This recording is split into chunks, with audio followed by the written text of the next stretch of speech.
Hello, everyone, and welcome back to the symposium, Earth Climate Dreams, Depth Psychological Reflections in the Age of the Anthropocene. And I'm back for our next interview here with Veronica Goodchild, who is a professor emerita and has also been a Jungian-oriented psychotherapist for 35 years. Thanks for being with me, Veronica. It's a pleasure, Bonnie. Thanks for inviting me. Well, I'm really happy to have you here with us today. I'm going to go ahead and read Veronica's bio for everybody so that you can know a bit more about her. And Veronica has had a really profound journey and is one of the people that I know pays attention most to some of the symbolism and the synchronicities that seem to present themselves along all of our paths. And so let me just share her bio because it will begin to outline some of those really amazing kind of events that she's been experiencing, and then we'll go into a conversation where we can tie some of that in together. So Veronica Goodchild, PhD, is Professor Emerita at Pacifica Graduate Institute, where she taught Jungian and imaginal psychology, depth psychology and the sacred, and alchemical research for over 16 years. She has been a Jungian-oriented psychotherapist for over 35 years, and educated in her native England and at Columbia University, she received her PhD in clinical depth psychology at Pacifica.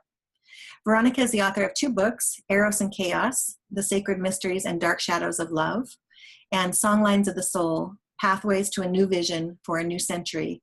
And that latter book explores the emergence of the subtle world in our time, from Jung's hypothesis of synchronicity on an individual level to the appearance of UFOs, crop circles, NDEs, that is near-death experiences, and the mystical cities of the soul on a collective level.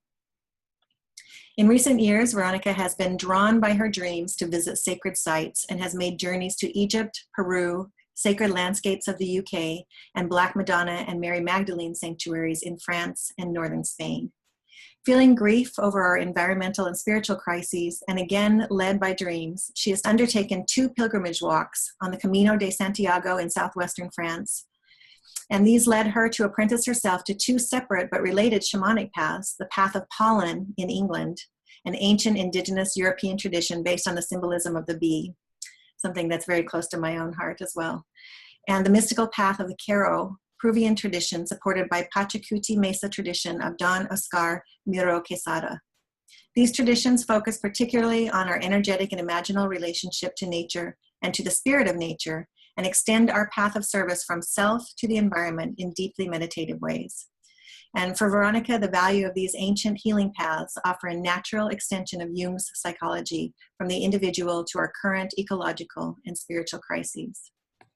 So as promised, there was a lot of information there, Veronica, about some of the undertakings that you have been experiencing and dedicated yourself to really on so many levels. Maybe we can start today by talking a little bit about what led you specifically to undertake some of these pilgrimages, because these are very unique experiences that not everybody has had the opportunity to do, and yet I can only imagine what it must be to be out there in the land and experiencing Earth on a very, very direct experiential kind of level, and the kind of relationship that must begin to develop between you and the planet. But where did it all start?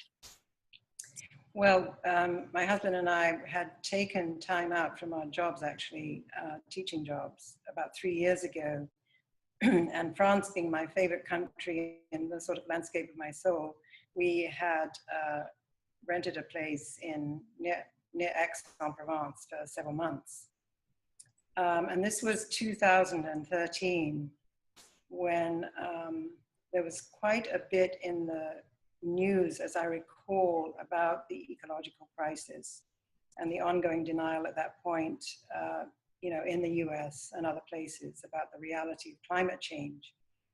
And I became quite overwhelmed, would not be putting it, I think, too,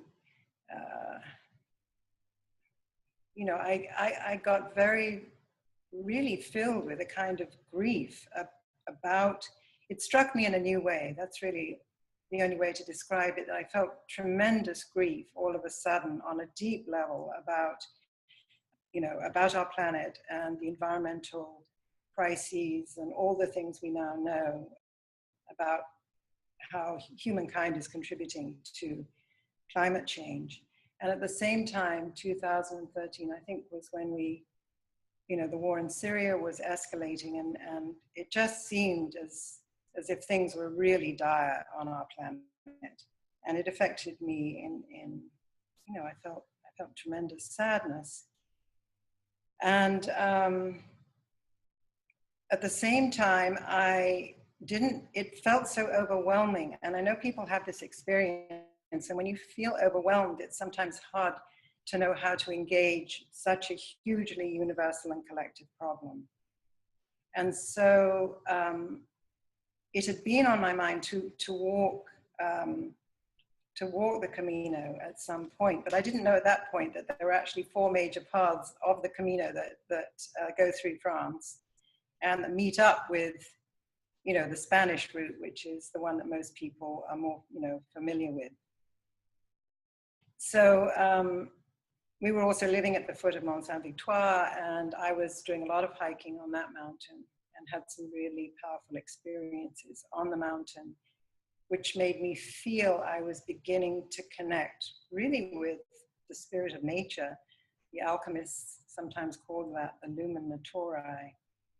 And in any event, I also had a dream that summer, and the dream was a serpent dream.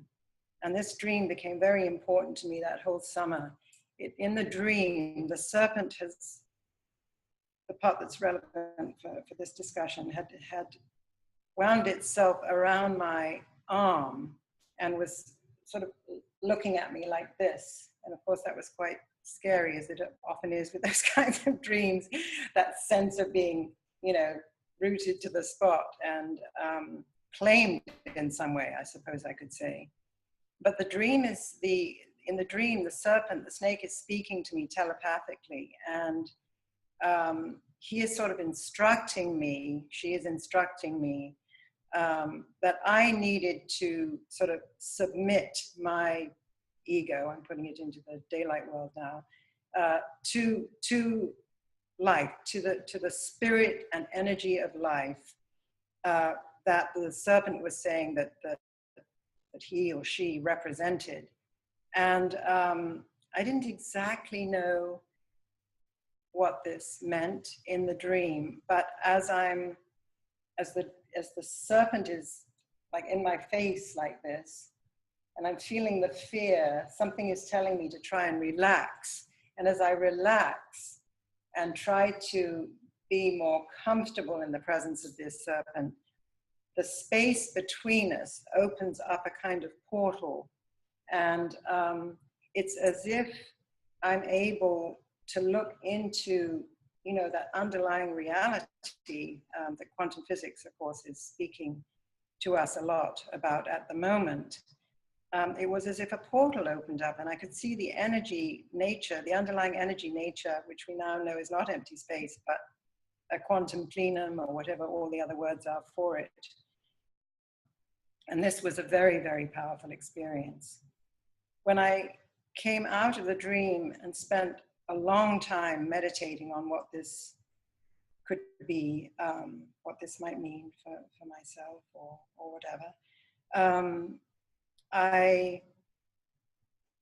I felt powerfully that as the serpent is often connected to the wisdom of the body, that it would not be enough just to kind of meditate on this dream and write it in my journal. I felt almost compelled or impelled or invited to live out the dream in terms of putting my body on the earth and walking. And as I had wanted to walk the Camino and had been doing a lot of hiking for 2 months, I decided that I would take this moment to start my walk on the Camino. So that's how it happened, really.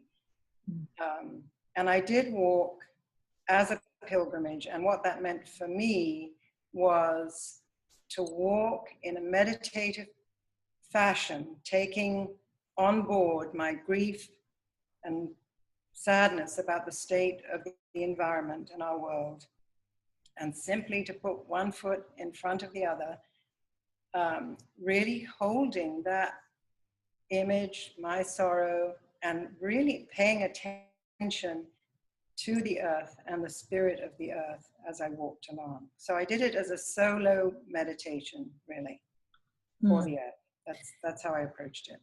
That's such a beautiful experience. And for those of us who work with our dreams, I think that it's a really powerful stage in the process to, as you say, not simply write them down and work with them, mentally and emotionally as we often do, and also even with the images, but to begin to bring the body into it, to embody the character, the movements, the feelings, the emotions that come through, and that can be very, very profound. And of course, I know some Native American tribes and probably many other indigenous peoples have rituals and practices around actually creating something physically to represent things that show up in the dream, so that they have a concrete representation of that to actually make it more powerful in this life, as you say, in the day world.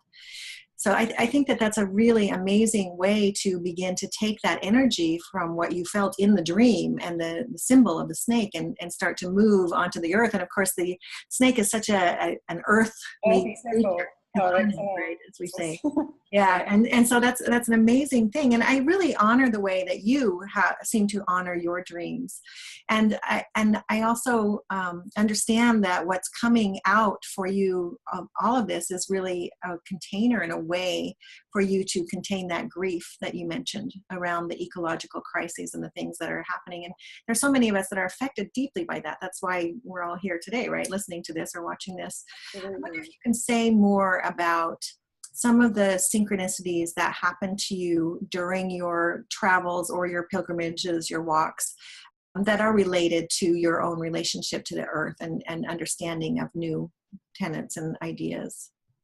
Absolutely. Bonnie, I'd like to add that what I wrote about in my book Songlines was really taking to heart what Jung said about synchronicity, because to me, as I really tried to study his texts in some depth, was what impressed me was the fact that with synchronicity, when an event, a psychological event, a dream or a vision, non-locally, that is outside of time and space, links with something in the world, this is pointing to the fact that we are non-locally connected to the spirit of the earth. And I think this is terribly important in terms of a feeling relationship to the ecological crisis, because I think Jung was saying that the psyche is not only inside us, but we are in psyche.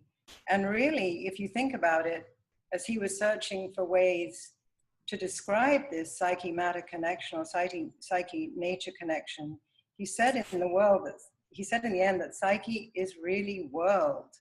And so I think that for me, one of the reasons that the synchronicity hypothesis is so incredibly important, not just for interesting experiences, which it is, but for a whole new way of looking at our connection to nature, the fact that we are deeply, deeply connected to the spirit of the earth, not just as the earth as a rock, but the earth, he says in wherever it was, the earth has a soul. Nature is spirit too. And I think the synchronicity events really point in this direction and can sustain a way of being in nature and walking on the earth, developing a relationship with her that doesn't split psyche and matter. So that what occurs as we walk, for example, as an example, attentive to what is showing itself from the spirit of the earth, then can become quite a magical experience where you enter that universe where your own imagination is connecting, really, as I see it, to the imagination of nature. And there's a oneness that happens there that does not, it's not emerging really, it's a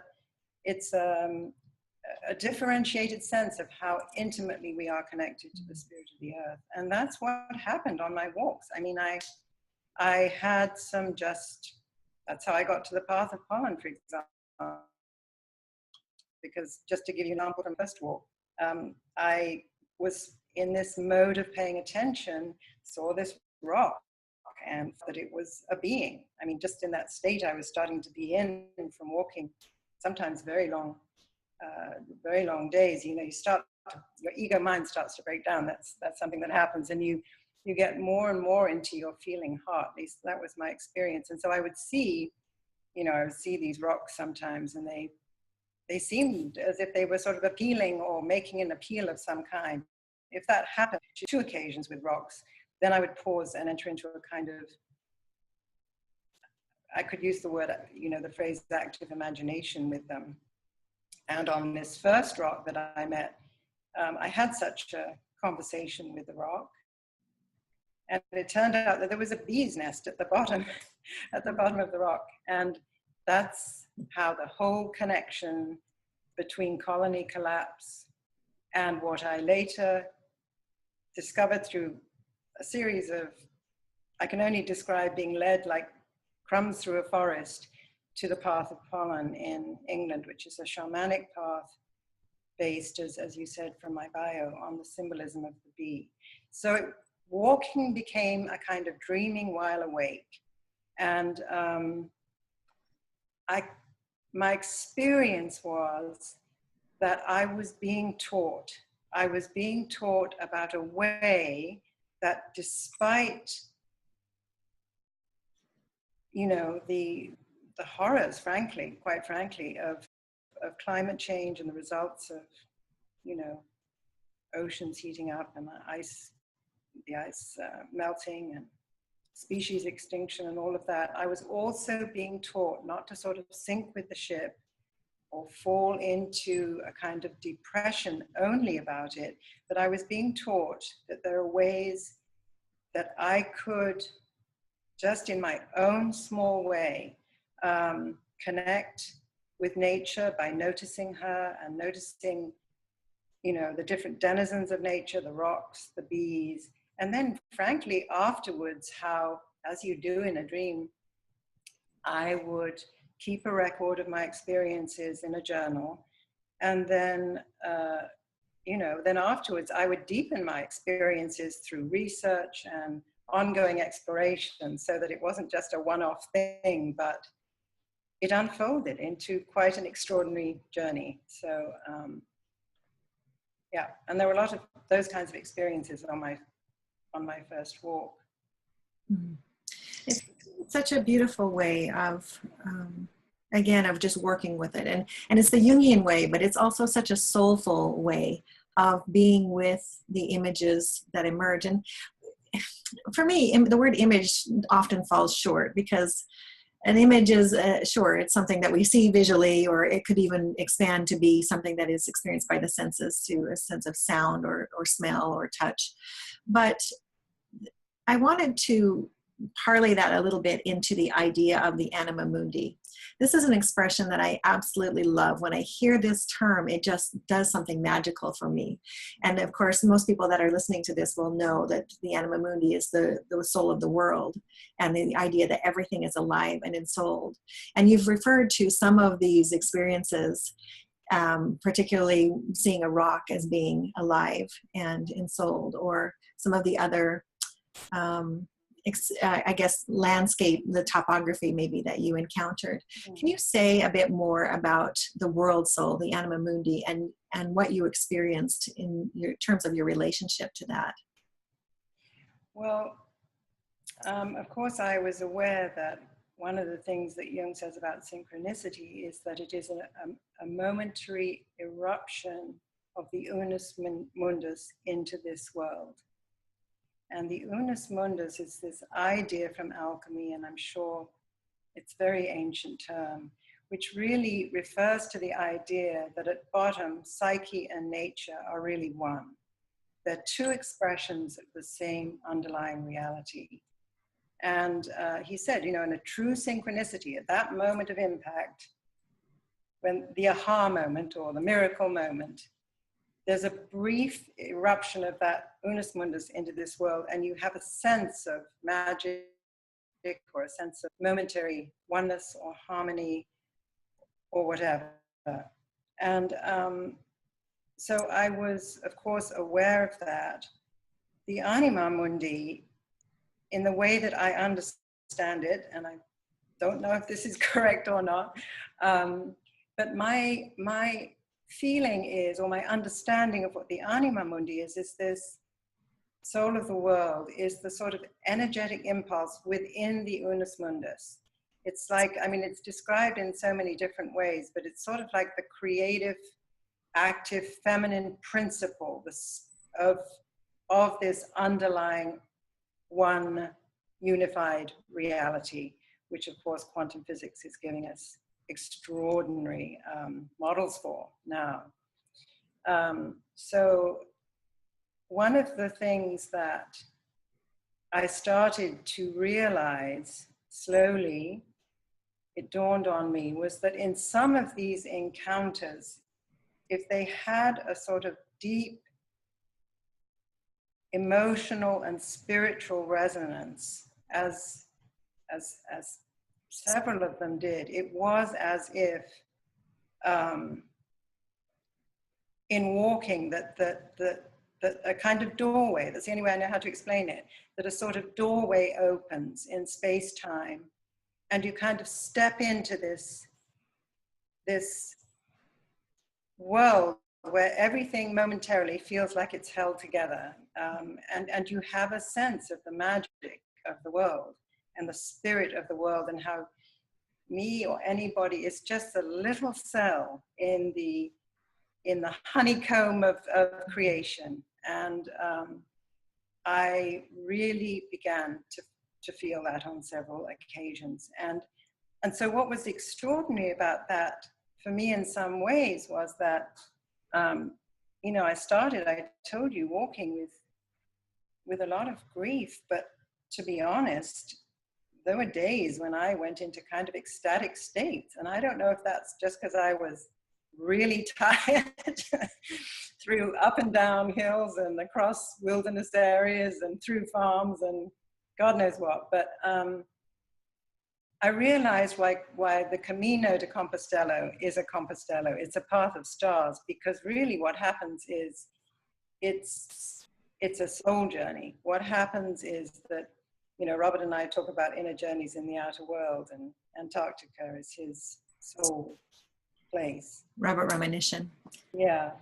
And I realized that a walk as a meditation, call it a pilgrimage or whatever, is really, you know, it becomes a soul journey. And you think you started this, but really what happens is you realize you're being responded to as well. And in the end, you feel like the Camino is walking you. So you are going through this whole initiation while you're making this walk, which you can, you know, then deepen into in some ways that I've described. But all to say that that there was a feeling sometimes of such joy and really such love. I mean, at the end of my first walk, I remember when I got to Conques, I walked from the Puy-en-Velay to Conques. Took me about 2 weeks, 12 days, 2 weeks. At the end of that particular walk, I felt that, you know, that I had received blessings too. And so I felt that the earth was saying, you know, don't only fret and feel concern. Don't only feel that way. Don't only feel sad. Not, you know, don't feel sad. Don't only feel sad, because what I want, now this is me translating, or the impression I had was that the earth was saying, because what I want too is a feeling of connection. So I want to feel love too, as if the earth was saying that. And that, I have to say, deeply moved me, because I hadn't really had that thought before. And so it's inspired further walks. Mm-hmm. Yeah, I remember coming to a similar conclusion through my own path, of course, in my own work. But this whole idea of of feeling grief for the earth, I think a lot of us can't help it, and it's a good thing, and we need to express that grief, and especially because not everybody on this planet is able to do that, and on some level, I think those of us who feel it, really feel it, are tapping into something some work that needs to be done. That grieving process needs to happen. But I do remember the first time that I also realized that that's not all the earth needs. The earth, it's not doing the earth any good for us to merely grieve, but there has to be some kind of action that happens. We need to meet the earth halfway and be able to step up and do something more than only the grieving. And I think that you've tapped into that really profoundly through this work. And there's a lot of question around, well, I'm not an activist and I can't, what can I do about it? Particularly in certain circles where a lot of us are introverts, and I count myself among those. But I think that there's a real introverted way of taking that action and meeting the earth halfway, and the walking seems to be one of those. And I think that the experiences you're having are a direct expression of that capacity to be able to take some kind of action to move that relationship forward in a positive way. Right. And not just on your own behalf, but on behalf of so many in the collective. Well, I do think there is something to that. In America, we're in a very extroverted culture, and it's just normal because Americans can be so practical, something I've learned from as well, not being one of those most practical people in the world. But I have learned, and I think this is the Jungian way as well, that an introverted approach to things is also valuable. And, one of the things I learned after the first walk is that there's an archetype of pilgrimage, which I had no idea about. I hadn't even thought about it. And there are kind of 4 stages of pilgrimage, but the last one really struck me, because the last stage is, the first one is you feel the call, that kind of inchoate, you don't know where it's coming from. I've got to do this walk, but it doesn't make any sense. Well, that's fine. It doesn't have to make sense. If you feel that call, though, I would really urge you to do it. And then there are other stages, making prayers along the way, entering into a sacred space, etc. And then the last one is bringing what you learned back into the community. And I thought that was really great, because it means that if you can find some way, be it writing something or other, or giving a talk. I mean, I gave a talk to a group in Santa Barbara, for example, the continuing adult development talk in Santa Barbara. And, or if you write, like now I'm writing up my experiences, if there are just small ways that you can offer back what you learned, that actually is part of the archetypal pattern of pilgrimage walking, which I didn't know about. But it seems to me that that also is part of the Jungian template, that we tell our dreams, we tell our experiences, we deeply respect one another's unique way of experiencing the world. And so to me, this walking has become sort of, as I say, dreaming while awake and trying to find some way of relating it to people afterwards. So interesting. So I want to circle back around to a couple of topics that we have crossed, and of course some that are very dear to my own heart. One is the idea of the bees and the symbolism, because you and I share that. We have that in common. For me, I've been looking at and researching the bees, particularly colony collapse disorder, since 2006, actually, right after it started. Dissertation on that. Yes, I did. Yeah. So yeah, thank you. And it's very powerful for me. So I'm wondering if you can share a little bit about what you find to be powerful about the symbolism of the bees in our particular ecological crisis, and also how they relate to your dreams. And I'm not talking necessarily about bees in your dreams, though I'm sure you've had that to some extent, and as have I. But what is it that you take from the symbolism of the bees that also relates to the dreams that you've been having lately, for example? Well, that's actually is, as you know, rather a big topic. Indeed. One of the things that happened, I think, right before I went to the first an initiatory workshop of the Path of Pollen in England, was a dream I had where I was standing with a man who in the dream seemed to be like one of the bee masters, perhaps because I'd been reading Simon Buxton's book on the shamanic way of the bee. Actually, the path I'm doing is the feminine version. It has nothing really to do with his book, but the feminine part of this that is for women, actually, is still oral. It hasn't been written down. So none of the sacred texts have actually been written down, but we hear them at the trainings. But this dream, I felt like I was with this unknown man who I felt was the bee master, and we're on a sort of platform as if we're giving a talk, and there's people in the audience, but we're standing and I'm seeing some things because it's an auditorium type place, very, very small group, not a big group. The room is darkened, but I can see through the into the darkness what looks like a star. And I'm saying to him, look, can you see that star? And he said, that's Venus. Venus is trying to come here. Venus is trying to reach us. Now, at that time, I had no idea that I hadn't read Steiner's book on bees, where, as you know, he links bees to the planet Venus. And he talks about the bee colony as being so instructive because it is about the part that each bee plays in devotion to the queen.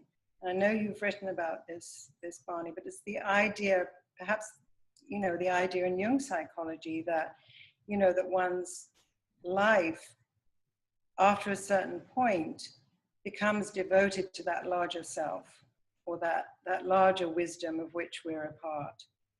And so that, for example, was quite an amazing thing. And when I actually went to the Path of Pollen, I told the woman who, it's a group of women who run this, and we were talking about dreams because dreams are an important part of it. And I told her about this dream, and she said that what it reminded her of was she had recently been to the caves in the Dordogne in southwest France, and she had gone to the cave, the Lasell cave. And that's a cave in which the most voluptuous goddess figurine has been found, which is now in a museum in Bordeaux. But probably many of you will know the Venus of Lasell.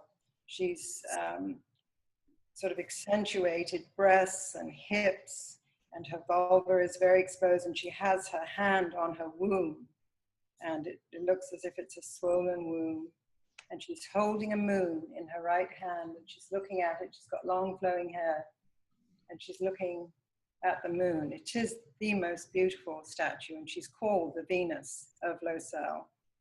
And for this woman, the Venus of Lasell is sort of where the bee tradition goes back. This oracular indigenous culture, European culture, goes all the way back to the Venus of Lasell, standing covered in ochre at the entrance to the cave with her bees. And as you know, Bonnie, that the symbolism of the bee cross-culturally is absolutely extraordinary. And bees, as I say, they have this unbelievable consciousness that is not connected to a brain as we know it. They know how to fly in relation to the sun. They know how to communicate with other bees. They have their whole hive is based on the hexagram, which in itself is one of the most economical shapes. I mean, they're just extraordinary in their industry and their service, and they create this healing salve, which never deteriorates as far as people know. So it's a very alchemical model of a transformative process, deeply involved in nature, because bees, as we know, are responsible for 3 out of 4 mouths of mouthfuls of food, you know, that you put in your mouth. And that's why the colony collapse, of course, is so serious, because no bees, no people. That's just the reality. So it's a deeply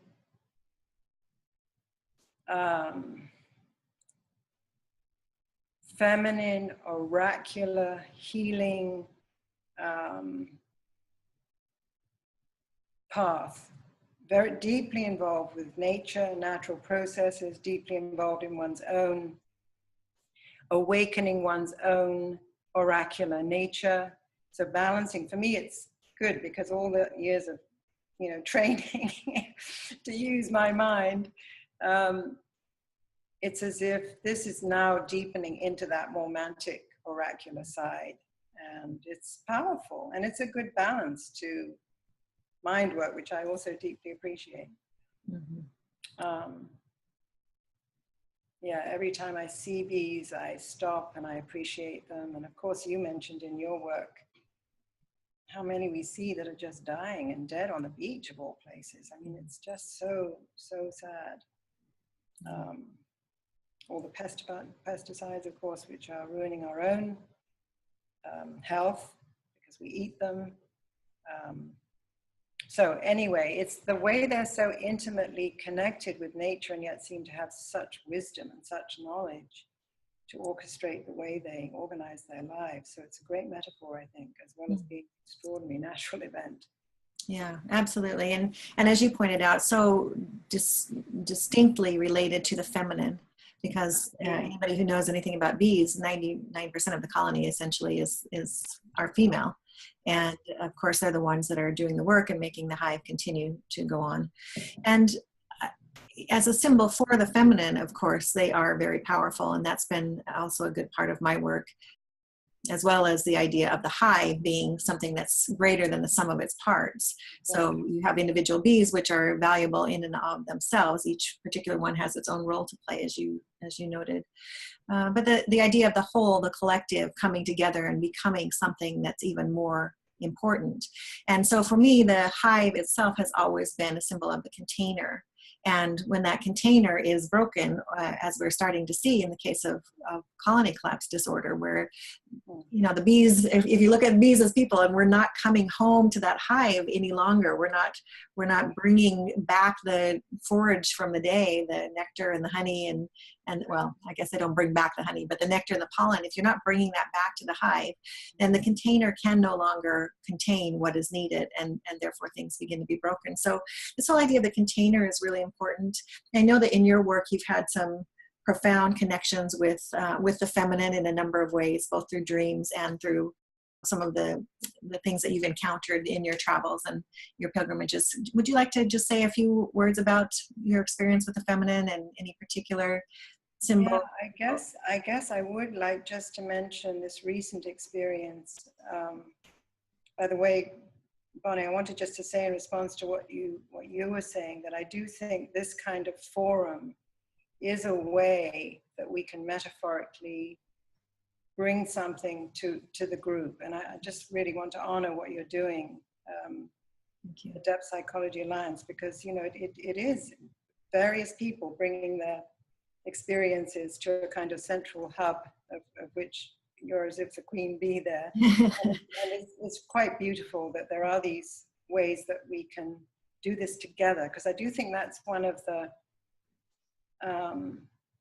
things that I'm getting at the moment. You know, the individuation path with Jung can often be a very lonely one, but I actually think in this new kind of age that's unfolding, that doing work like this and as a sort of collective is also really, really important and very valuable. So I wanted to say that. Thank you. So yeah, the recent experience that I'll just give, if we have time for that, let me know if I'm going on too long. But we were again in Europe this past summer, and had been in Italy actually for a month, and we were on our way to France, and we decided to go by bus because I wanted to see you couldn't rent a car and drop it off in France if you got it in Italy, so we went by bus because I wanted to see all the landscapes of where we had been in Perugia, round to where we were going in the Aude department of the Languedoc in southwest France, a part of France I didn't know very well, but that's where we were going. So we were overnight in Genoa, and I had a dream the morning, it was June the 22nd, as that day we were actually going into France. And the dream was I was working with a woman on her dreams, and we were by the ocean, and we were intently focused working with her dreams, when suddenly I look up, and above the ocean, I see, as if above the ocean there was a kind of, almost like a sense of like a parting of a veil or something. And what comes up out of the ocean is this huge grail cup, like this. And it was just so powerful and so numinous. And so excitedly I said, look, do you see what's emerging out of the water? And then I realized that she can't see it, and I can see it. And I can see that this cup, which is as if sort of hovering above the ocean surface, is somehow drawing up water from the ocean and spouting it out in sort of containable amounts, like a fountain. In fact, like the fountain at the center of Perugia, which we would walk by on daily, and I always loved it. And I love a lot of those fountains in France and Italy that are often in the central square, because they always strike me with their water as being, flowing and fluid and quite apart from being really beautiful. So it reminded me of the kind of fountain. And I just thought, it woke me up actually. The dream woke me up. It was 6 a.m. and I hurriedly wrote it down because it was so powerful. I didn't want to forget it. And I just thought how amazing, really, that this chalice, this cup, which has so many resonances for me, and I think, for many people, because it's so central to the Grail stories and other things. But my association was partly, it was as if I was seeing Aphrodite rising out of the sea. That was one. And then the other was the cup. In Italy, as there are in France, there are so many beautiful paintings with Mary Magdalene as the central figure in them. Not Mary the mother, but Mary Magdalene. And there was particularly a beautiful one of her in the Perugia Museum, actually. So she was very much on my mind. And then, of course, we were going to this area of France that I was not so familiar with, but I knew that, there were also stories of Mary and so on, Mary and Jesus, and, alternate history of their lives post-resurrection, living in that part of France. But anyway, such an image of the feminine, for sure. And the idea that from the depths, these manageable amounts of water were coming out was, to me, just an incredibly hopeful image. I mean, some would say a sort of compensatory image. I don't really like that word very much. But it was, to me, an extraordinarily hopeful image, even though I really didn't know what it was about, but it seemed to be presaging somehow my journey in France. And of course, while I was there, I did learn a lot about some of these alternate histories of Jesus and Mary establishing an Essene community near where we were staying. And also how the Cathars, who were a Holy Spirit movement, who were there in the 12th and 13th centuries, how they drew on this cup as a central symbol for their trying to follow the sort of original teachings of Jesus, rather, the kind that we find in the Nag Hammadi library text, not the official view that made it into the church canon, which is considered a different line than these Essene texts, which give a very, very different picture of Jesus and Mary Magdalene and of the feminine. And of course, in her gospel, the Gospel of Mary Magdalene, what she focuses on is the power of the heart and the power of the visionary imagination to really co-create a different kind of vision. And I think that one of the things that the climate crisis for me is inviting us all is that seeing everything in collapse. And we look at what's going on in America today, or indeed around the world, it's no different really, that there is an invitation to imagine and co-create a different reality. And I think that's partly what that dream was encouraging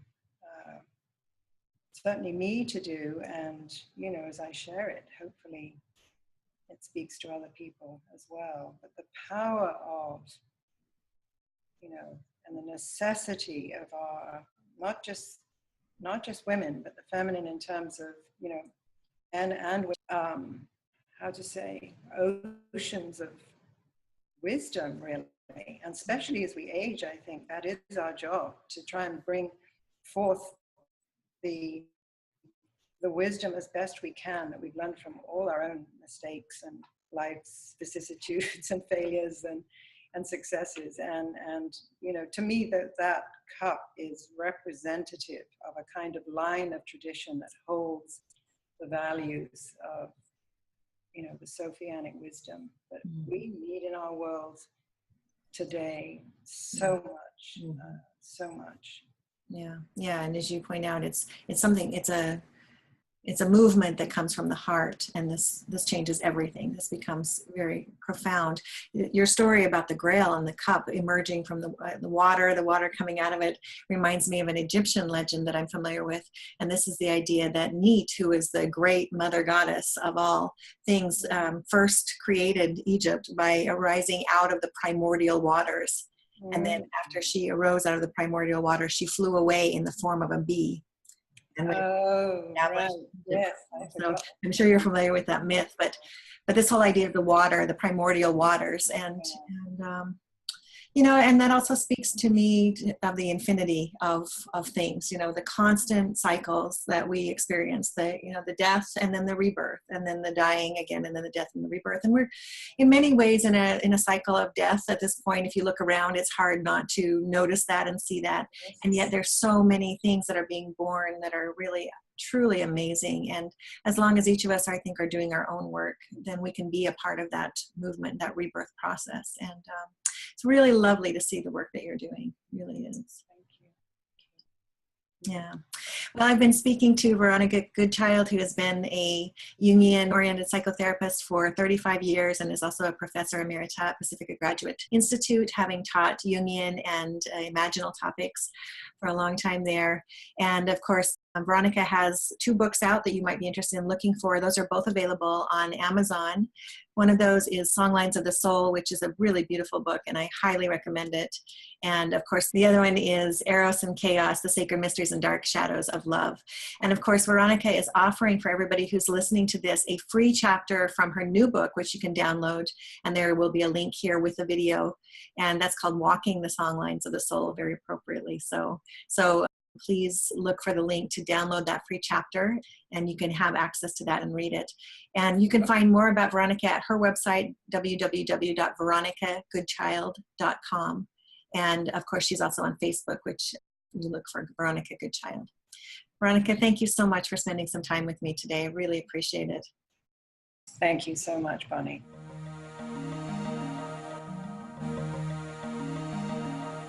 For more information, visit www.depthpsychologyalliance.com.